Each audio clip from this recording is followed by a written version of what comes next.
Before she became queen, before the Iron Throne, before the wars and betrayals, Cersei Lannister was just a girl at Casterly Rock, but already dangerous.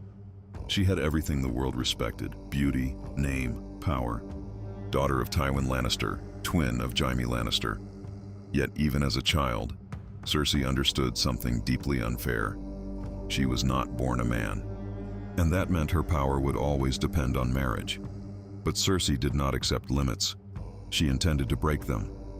And that ambition led her to a place few noble girls would ever dare to go, to a witch.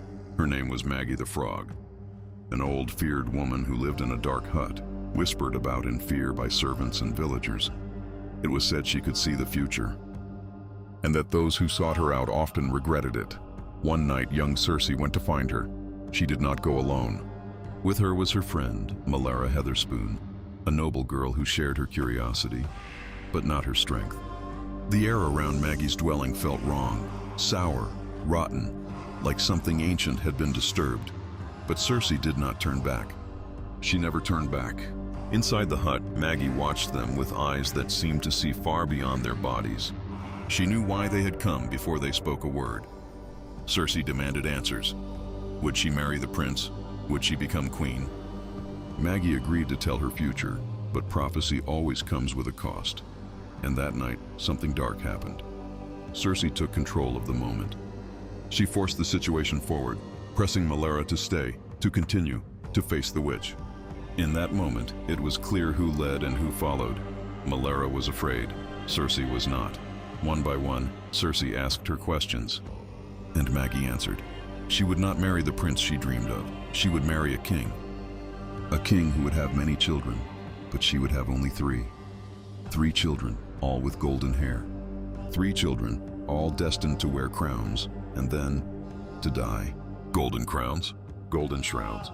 The words sank into Cersei like poison. But Maggy was not finished. She spoke of another queen, younger, more beautiful. A queen who would come to take everything Cersei held dear. That was the moment everything changed. Fear entered her, not fear of death. Fear of being replaced. Fear of losing power. Fear of destiny itself. When they left the hut, Melara was shaken, terrified of what they had heard. She spoke of the prophecy, of what it meant, of what could happen. Cersei did not forget a single word. Days later, Melara Heatherspoon fell into a well. She drowned. The official story was an accident. But years later, Cersei herself would remember the truth. She had pushed her, because Melara knew. Because Melara had heard the prophecy. Because loose ends are dangerous. Even as a child, Cersei Lannister chose control over innocence. From that moment on, her life became a war against prophecy. Every woman was a threat. Every alliance was a calculation. Every move was shaped by the fear that one day, someone would come to take her crown. The tragedy of Cersei is not just that she became cruel, it is that she was shaped by a future she could never escape, and everything she did to avoid it only brought it closer.